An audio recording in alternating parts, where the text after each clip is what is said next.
Sometimes the warmest ideas are born in the coldest conditions. During World War II, soldiers and civilians lived in conditions where electricity was a luxury, and every degree of heat was obtained through ingenuity and patience. They heated dugouts, basements, and rooms using primitive but reliable methods that can still help today when the lights and gas are turned off.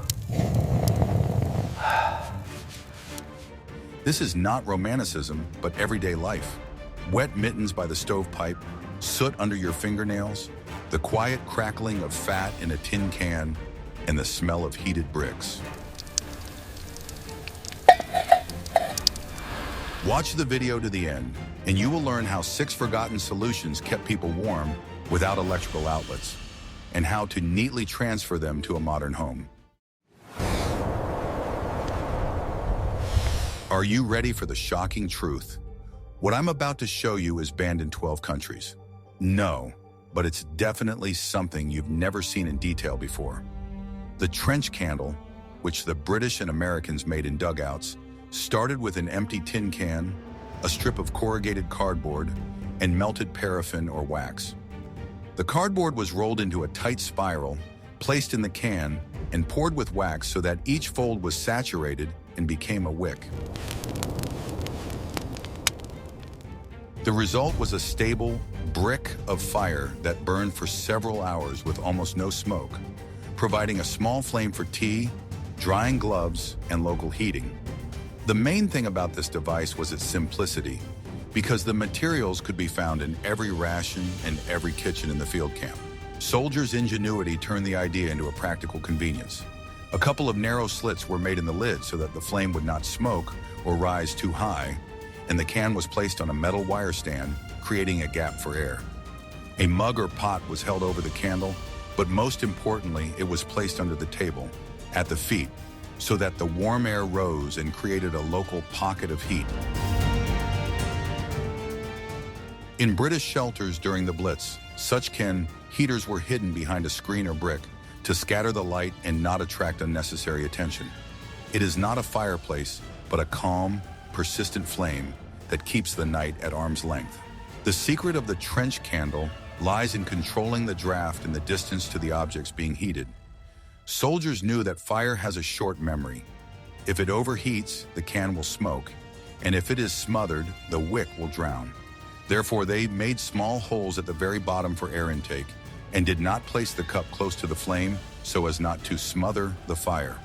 Wet socks were not dried over the jar itself, but half a meter away, where the warm stream was already gentle and safe. We are very interested to hear your opinion. What do you think about how such a quiet fire changes everyday life in the absence of electricity? And are you ready to repeat it at home with basic precautions? Share your thoughts in the comments and don't forget to subscribe to the channel. There are 5 more forgotten secrets ahead. Want to know a secret that will change your life on a cold night without light? Soviet stoves made of sheet iron and captured barrels heated dugouts and barracks. But their power lay not only in the flame, but in the path that the smoke took. The chimney was made long and broken, laid in a snake pattern under the ceiling or along the wall, forcing the hot gases to give maximum heat to the metal. Wet overcoats were hung on the pipe, boots were placed under it, and cast iron pots were placed on the body. Every square inch of iron worked for heat. Americans in field camps made similar potbelly stoves from old drums with a door and a grate, while the British made them from boxes and pieces of pipe, not forgetting the dampers and latches. Must avoid the headaches. Yes, I am adding the kindling carefully.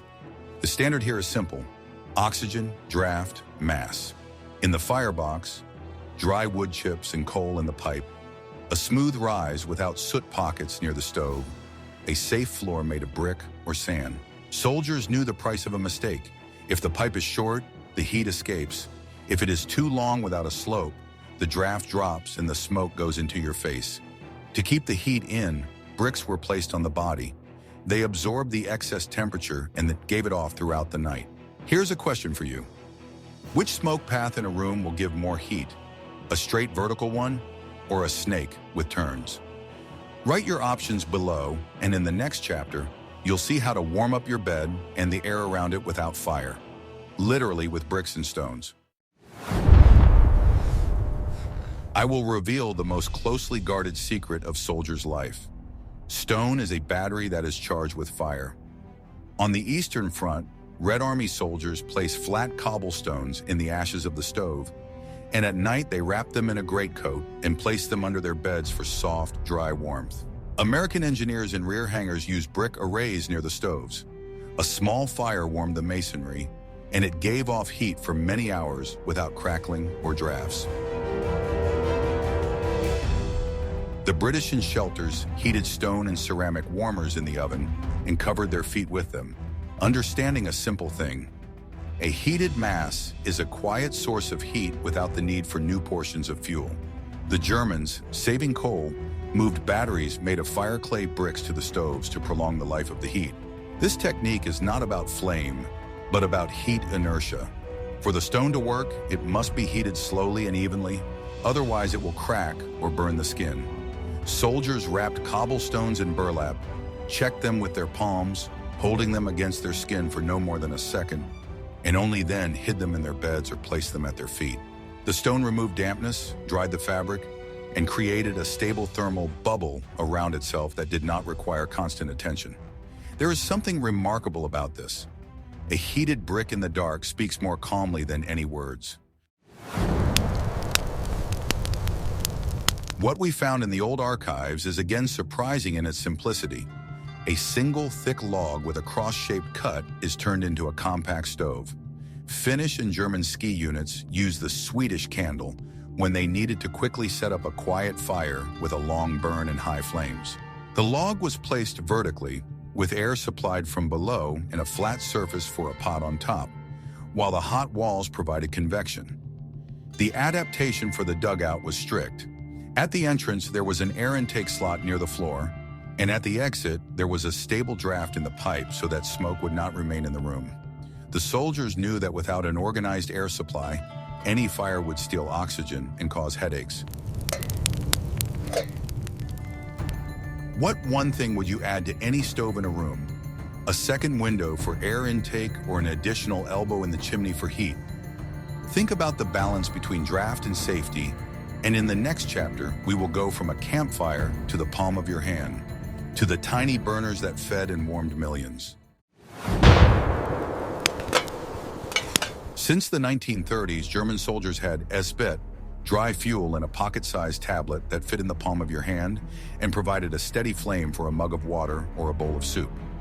On the Eastern Front, Soviet soldiers used alcohol stoves made from cartridge cases and tin cans, where cotton wool served as a wick and technical alcohol or denatured alcohol as fuel. The British carried mini burners in their backpacks to heat tea even in the rain.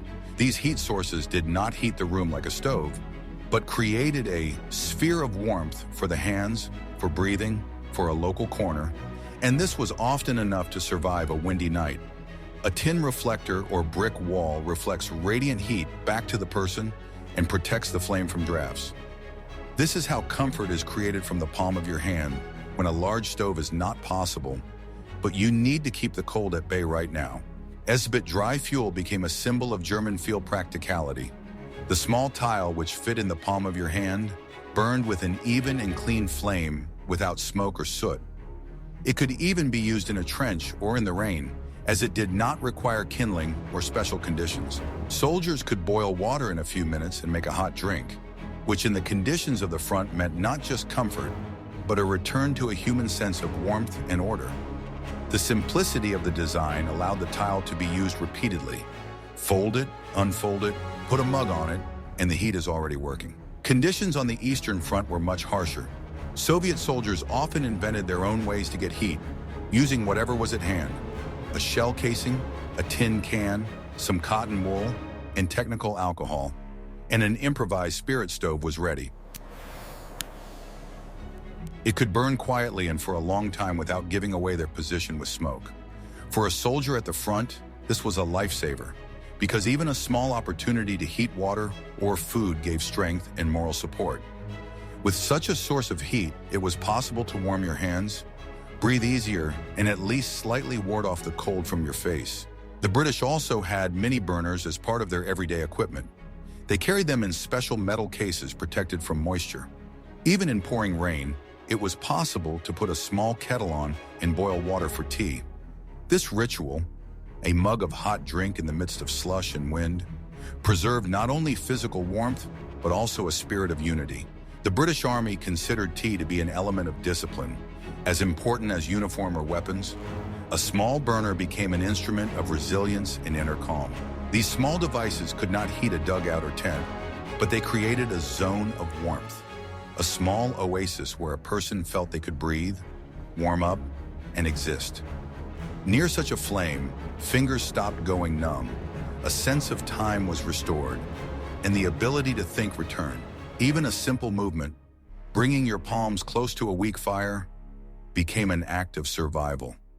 The war took away a lot, but those few square centimeters of warmth restored a human sense of life. Are you ready to learn the truth about heat that is generated without any flames at all? The Allies quickly realized that the best kilowatt is the one that doesn't escape through the door crack. Thick blackout curtains hung in London's shelters, and they not only hid the light from the sky, but also created a thermal curtain at the windows. In dugouts at the front, they made a double entrance, a vestibule made of tarpaulin and boards, which blocked the cold air and allowed the warm air to remain inside. In the barracks, they stretched burlap over the walls and stuffed paper and dry moss between it and the boards, creating a primitive but effective thermos.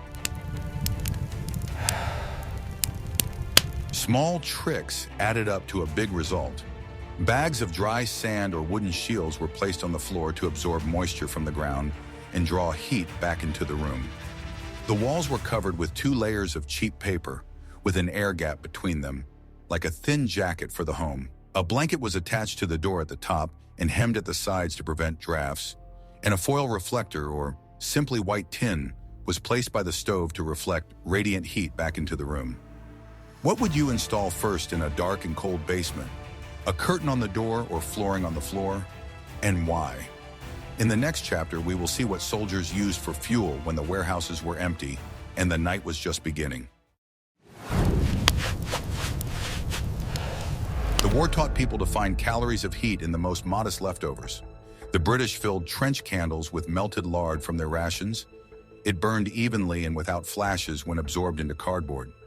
The Soviets made briquettes from sawdust and clay, pressed them under their boots, and dried them on the stove, turning trash into slow heat. The Americans collected coals from the daytime furnace, sealed them in a tin can with a lid to smother the flames, and in the evening rekindled them, a second chance for every piece of heat. The Germans mixed coal dust with water and a small amount of clay, formed balls and dried them near the stove body, a simple way to prolong the fire without new fuel. In these habits, warmth is not a flame, but an attitude. Don't throw anything away. Bring everything to warmth. Frontline ingenuity was born out of necessity and cold. When it seemed that the fuel had run out, people found a way to extract a little more heat from nothing. British trench candles became a symbol of simplicity and perseverance. Soldiers melted a piece of lard, poured it into a circle of cardboard, and inserted a wick. Such a candle could burn for several hours without smoking or attracting attention. Its flame was small, but it could be used to heat water, dry gloves, or simply warm fingers. In conditions of constant dampness and wind, it was not just an invention, but a means of survival. Soviet soldiers on the Eastern Front went even further. They made fuel literally from the ground beneath their feet. A mixture of sawdust and clay, thoroughly mixed and compacted, became a solid piece of energy. It could be dried on a stove, by a fire, or even just in the sun. When such a briquette began to smolder, it did not flare up, but gave off an even, steady heat. It was the perfect solution for spending the night in a dugout. Little smoke, lots of heat, and no waste of scarce firewood. Every piece of sawdust, every splinter found a second use.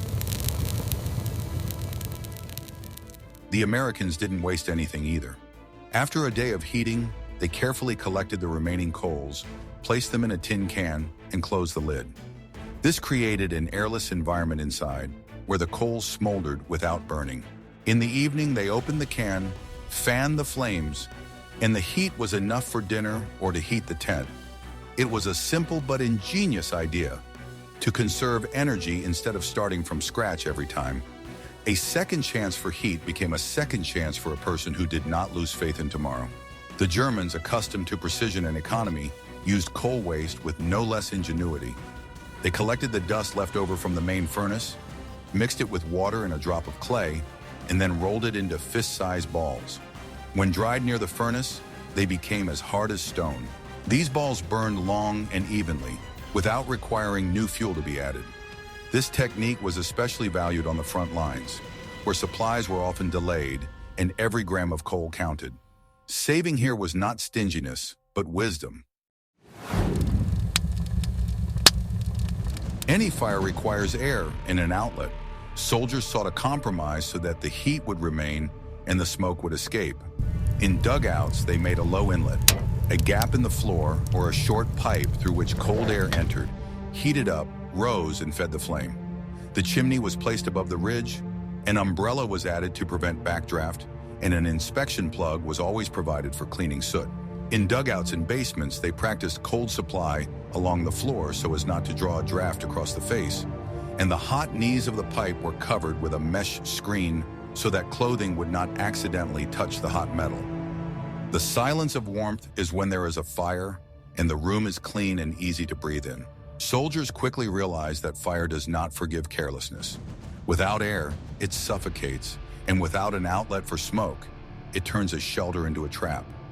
Therefore, the main thing was to find a balance between heat conservation and safe air exchange. Even in the most primitive dugouts, the air was directed according to a well-thought-out plan.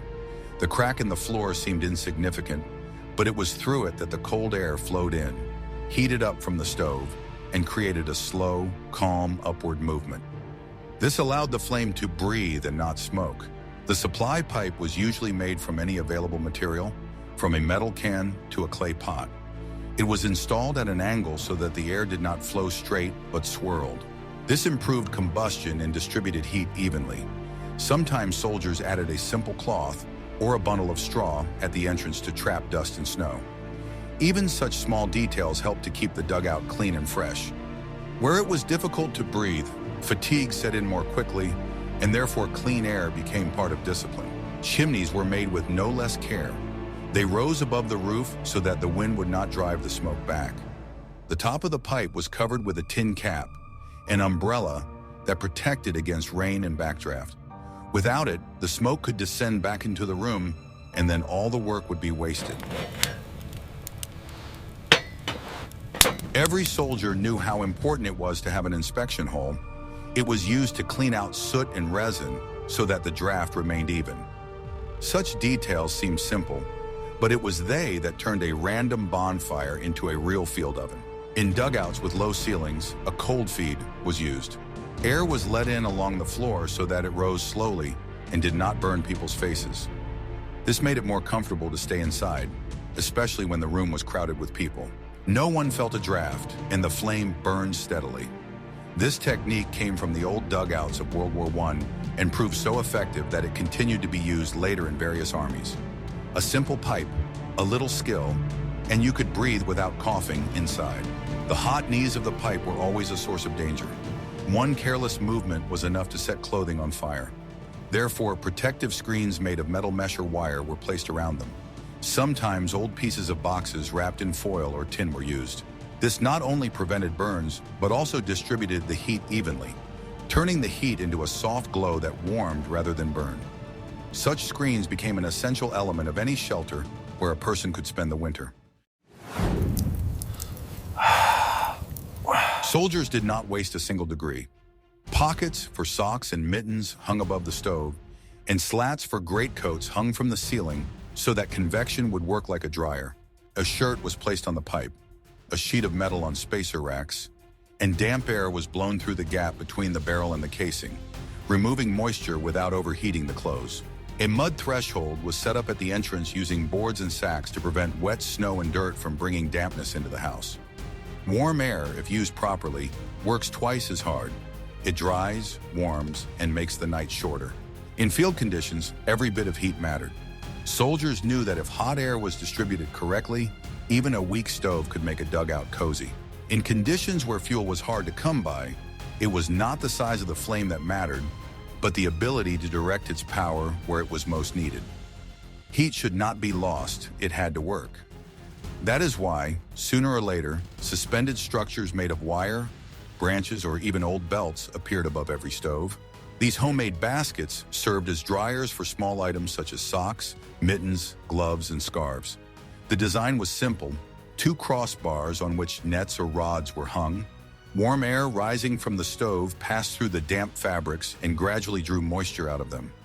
Overnight, the items had time to dry without burning or spoiling. The principle was ingenious in its simplicity, using natural air movement without wasting extra fuel. Rails were installed under the ceiling on which overcoats, jackets, and raincoats were dried. The temperature there is always higher than on the floor, and the air circulates more slowly, which allows for even drying without over-drying the edges. Soldiers placed their clothes so that there was a little space between them. This was not a tribute to order, it was a necessity. A dense mass of fabric prevents evaporation, which means that moisture will remain. When everything was aired properly, by morning the overcoats became light and warm, as if they had just been taken out of a warm closet. Thermal convection turned every piece of fabric into a small energy accumulator. Air passed through the folds of clothing, heating up and moving on, creating a gentle movement throughout the dugout. Within an hour, the air was filled with dry heat, the smell of smoke disappeared, and the room became suitable for sleeping. This is how the habit of using not only fire, but also the air itself as a tool was developed. A tool that must not simply be tolerated, but directed. The stovepipe was the heart of the entire system. Its location and design determined how effectively the heat would be distributed. The soldiers knew that some of the heat would be wasted if the pipe was simply let outside. Therefore, they began to put metal covers on it, so-called shirts. A narrow gap was left between the cover and the barrel, through which air slowly passed. As it heated up, it rose and created stable convection, evenly heating the room. This idea was not accidental. It was born out of practice. In cramped dugouts and basements, overheated metal was dangerous. Clothes could get charred, and an inattentive person could get burned. The shirt solved several problems at once. It reduced risk, protected from heat, and at the same time turned the pipe into a kind of radiator. Through such a cover, it was possible to dry clothes, mittens, or even bandages without fear of damaging them. It was a small but clever heat exchanger, born out of observation and necessity.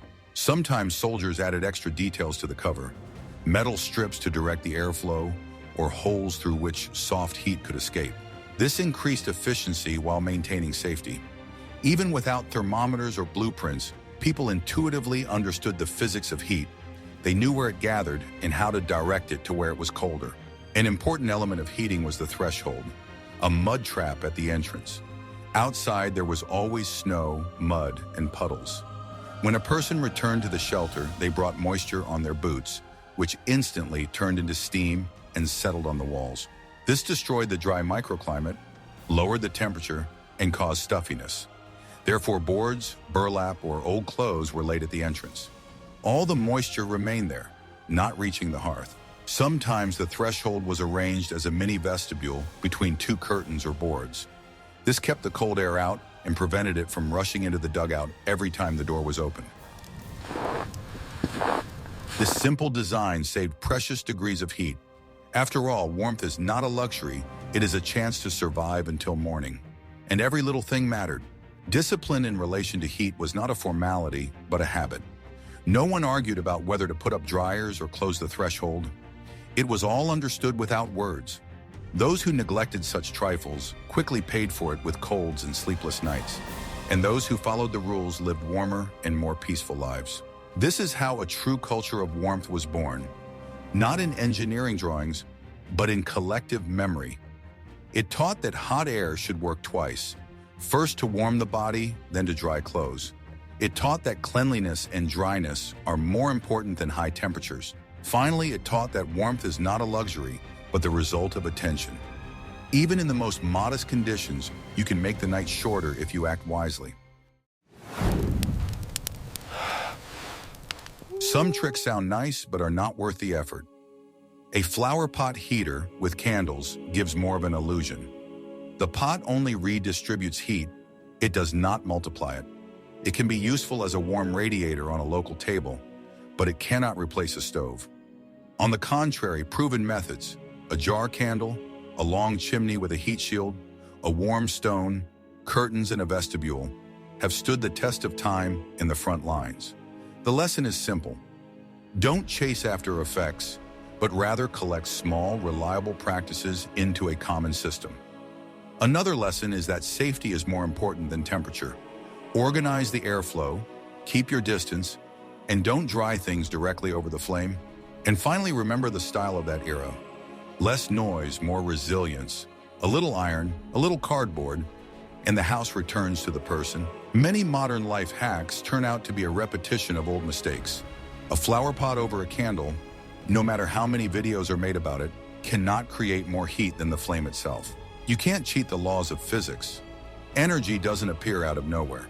A clay pot does accumulate heat and releases it more slowly, but the amount remains the same. This can provide local comfort. For example, a warm table or warm hands. But it won't heat the room or save you in the real cold. The illusion of work replaces real efficiency, and in the cold, illusions are dangerous. Real solutions have been tested not in laboratories, but on the front lines, in basements, and in dugouts. A jar candle may seem primitive, but it is safer and more stable than many fancy designs. Its flame is protected by the walls, does not smoke or smolder with sufficient air supply. It can be covered with a lid, extinguishing it without smoke. Such small things reveal wisdom. Do not invent miracles, but bring simplicity to perfection. A long chimney with a heat shield is further proof that efficiency is born from calculation. The longer the path of hot air, the more heat it gives off to the walls. If a metal sheet is installed on the pipe, the air between it and the barrel heats up and distributes heat throughout the room. This way, even a small stove can heat a large dugout. It does not require extra fuel, just a little ingenuity and attention to detail. Warm stones are an ancient ally of man. They were heated by the stove or on coals, then wrapped in cloth and placed under the feet or in a sleeping bag. The stones gave off the accumulated heat for a long time, and most importantly, they did not create smoke and did not require maintenance. Sometimes it was the stones that allowed people to survive the night when the firewood ran out. The same idea was used to warm clothes. Lay wet boots next to a hot stone, and in the morning they would be ready for the hike again. Curtains and vestibules were no less important than the stove. A simple piece of fabric or blanket stretched across the entrance blocked drafts, creating an internal barrier between the cold and the heat. The vestibule, an intermediate space, allowed the door to be opened without letting the heat escape. These solutions did not require fuel, but saved it every minute. The Egyptian, Russian, German, and English schools of field shelters agreed on one thing. Heat retention begins not with fire, but with the proper organization of space. Which of the 6 ideas did you find most practical for a modern home without electricity? A trench candle, a potbelly stove with a long pipe, a warm stone, a finish candle with an inflow, pocket burners, or a thermos made of curtains and a vestibule? Write your choice in the comments and briefly explain why you chose it, as well as suggest topics for future videos about military household solutions that are worth remembering. Subscribe to the channel. There are many more simple, honest answers to cold questions ahead.